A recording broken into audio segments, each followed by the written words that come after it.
नमस्ते दोस्तों, मैं शिवी शुक्ला आप लोगों को बहुत ही सुंदर कहानी सुनाने जा रही हूँ चटपट माता की। तो आप लोग सुनिए और पसंद आए तो लाइक कमेंट और सब्सक्राइब जरूर करिएगा और पूरी कहानी सुनिएगा, तभी मजा आएगा।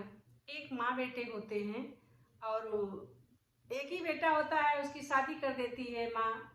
फिर उसके एक बेटा होता है, उनको भी गरीबी बहुत होती है, बहुत गरीबी होती है। पहले तो वो बहुत धनवान थे, लेकिन बाद में वो गरीब हो जाते हैं क्योंकि उनका आदमी खत्म हो जाता है तो गरीबी आ जाती है।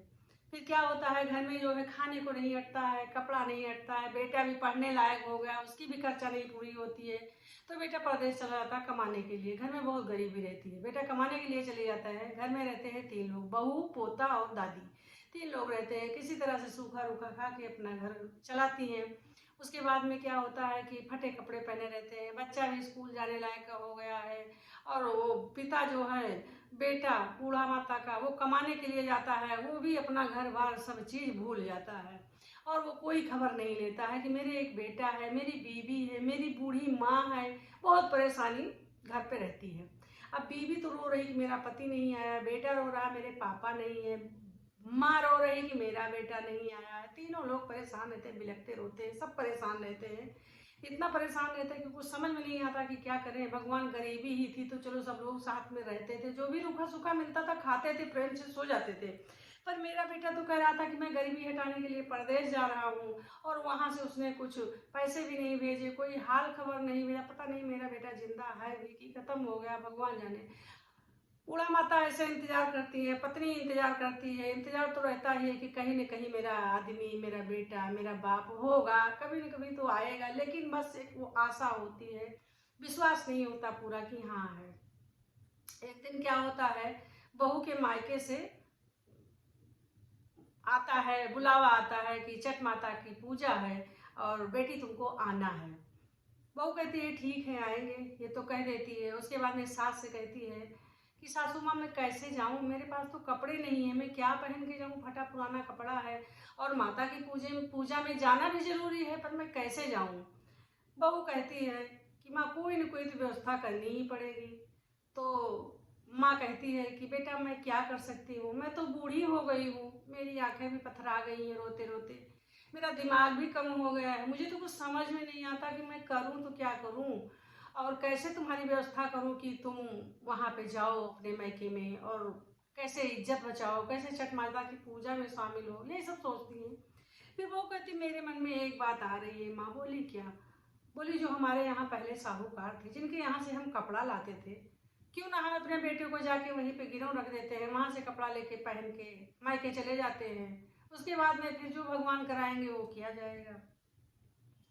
सासू माँ दुखी बहुत होती, बहुत रोती है, लेकिन उनके पास ना तो उनके बल था और ना उनके पास कोई चारा था कि वो किसी तरह का सहयोग कर सकते हैं या कोई सलाह दे सके। बहुत तैयार होकर जो था फटा पुराना पैर के बेटा लेके निकलती है। रास्ते में वही साहूकार का घर पड़ता है जहाँ इनके यहाँ अच्छा समय था, तो सब सामान आते थे, कपड़े लत्ते वगैरह शॉपिंग होती थी। वहां पे जाती है और अपने बेटे को गिरव रख देती है और वहां से साड़ी लेके पहन के मायके चली जाती है। बेटा तो गिरव रख दिया, लेकिन माँ की ममता रोते हुए खूब रोती है, खूब रोते हुए मायके जाती है। वहां सब लोग देखती हैं छठ माता की पूजा पे सब लोग बैठी इसका इंतजार कर रही हैं। तो होती है कि वहाँ बोलती, कोई चाची लगती, कोई भाभी लगती, कोई माँ लगती, पूछती तुम क्यों रो रही हो बेटी, तुम क्यों रो रही हो, तुमको ऐसी क्या दिक्कत है, तुम रोते हुए आ रही हो। बोलती कुछ नहीं, बस ऐसे सबको देख के आंख में आंसू आ गए और कोई बात नहीं। बोली सब ठीक है? बोली हाँ सब ठीक है। पूजा होती है। तब तक छठ माता की कृपा से उसका आदमी वहां से आता है और अपनी माँ से पूछता है कि माँ मेरी बीवी कहाँ गई, मेरे बच्चे कहाँ गए। माँ कहती है बेटा मैं तुमको पहचानती नहीं हूँ, तुम कौन हो? नाम बताता है। बोली नाम तो ठीक है, लेकिन बेटा मैं कुछ नहीं पहचान रही हूँ, क्योंकि उसका दिमाग भी कम हो गया था और आंखें उसे दिखती भी नहीं थी। तो कहती मेरी आंखें तो पथरा गई हैं, मेरा भी एक बेटा बाहर चला गया, तब से वो आया नहीं, कोई हाल खबर नहीं। वो बताता माँ मैं तुम्हारा वही बेटा हूँ जो मैं बाहर गया था और मैं सबको भूल गया था, आज मैं आया हूँ, बताओ मेरे बच्चे, मेरी बीवी कहाँ है। माँ कहती बेटा जो हम लोग का समय अच्छा था, तो जहाँ से हम लोग शॉपिंग वगैरह करते थे, कपड़े लाते थे, जब तुम्हारे पिताजी थे, तो उसी दुकान पे तुम्हारी बीवी गई है और बेटा को गिरव रख के कपड़ा लेके वो अपना छठ माता की पूजा में गई है। वो दुकान तो जानता ही था बेटा, वहाँ पे जाता है वो, फिर वो अपने बेटे को छुड़ाता है। पैसा तो खूब कमाया था उसने, पैसा दे के साहूकार के यहाँ अपना बेटा लेता है, फिर अपने ससुराल के लिए रवाना होता है। वहाँ पे जाता है तो देखता है कि सारी औरतें पूजा पे बैठी हैं। पूजा समाप्त होती है, प्रसाद ग्रहण करते हैं, उसके बाद में वो बीवी देखती है तो बड़ी खुश होती है कि अरे मेरे पति देव आ गए, मेरे पति देव आ गए।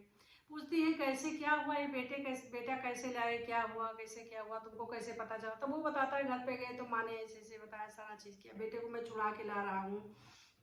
बीवी लिपट लिपट के पति से खूब रोती है कि आप कहाँ चले गए थे स्वामी, मैं कितनी दुर्दशा में थी, मैं बहुत परेशान थी, मेरे आगे पीछे कुछ नहीं था तो मैंने अपने बेटा गिरो रखा है। तो पति कहता कोई बात नहीं, चलो मैं बेटे को छुड़ा लिया हूँ, और माता रानी चट देवी की कृपा से मैं आ गया हूँ और ढेर सारा पैसा भी लेके आया हूँ। अब हमारे दिन बदल जाएंगे माता की कृपा से, और सब चीज़ हमारे घर में हो जाएगा। तब वो बीवी कहती है कि ऐसे नहीं चलूंगी, जब मैं पूजा कर रही थी तो मैंने संकल्प किया था कि जब मेरा पति आएगा, मेरे समय अच्छे होंगे, तो मैं माता का प्रसाद बना के सुहागिन औरतों को खिलाऊंगी और छठ माता की पूजा करूंगी। तो अब मेरे दिन अच्छे हो गए हैं, तो अब मैं पहले ये पूजा यहाँ पे करके तब अपने घर के लिए चलूंगी। पति कहता है ठीक है, वो रुक जाता है। वो सुबह औरत जाती है, अपना खोया लाती है, मिठाई प्रसाद घर में बनाती है, सुहागिनों को निमंत्रण देती है और अपने घर में अपने मैके में पूजा कराती है, और कहती है हे जट माता, जैसे तुमने मेरा समय अच्छा किया है, इसी तरह सबका समय अच्छा करो। माता किसी को कष्ट ना दो, जिनके ऊपर कष्ट है उनका कष्ट दूर करो। हे माता चट माता, तुम तो बड़ी दयालु हो, जैसे कोई मानता है तैसे तुम चटपट पूरी कर देती हो, तभी तुम इस नाम से प्रसिद्ध हो, चटपट माता के नाम से।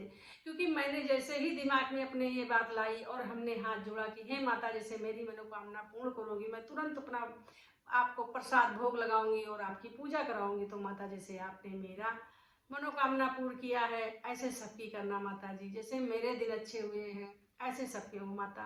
उसके बाद तीनों बेटा बीवी और बेटा सब अपने घर चले आते हैं अपनी माँ के पास, माँ को सब बताते हैं।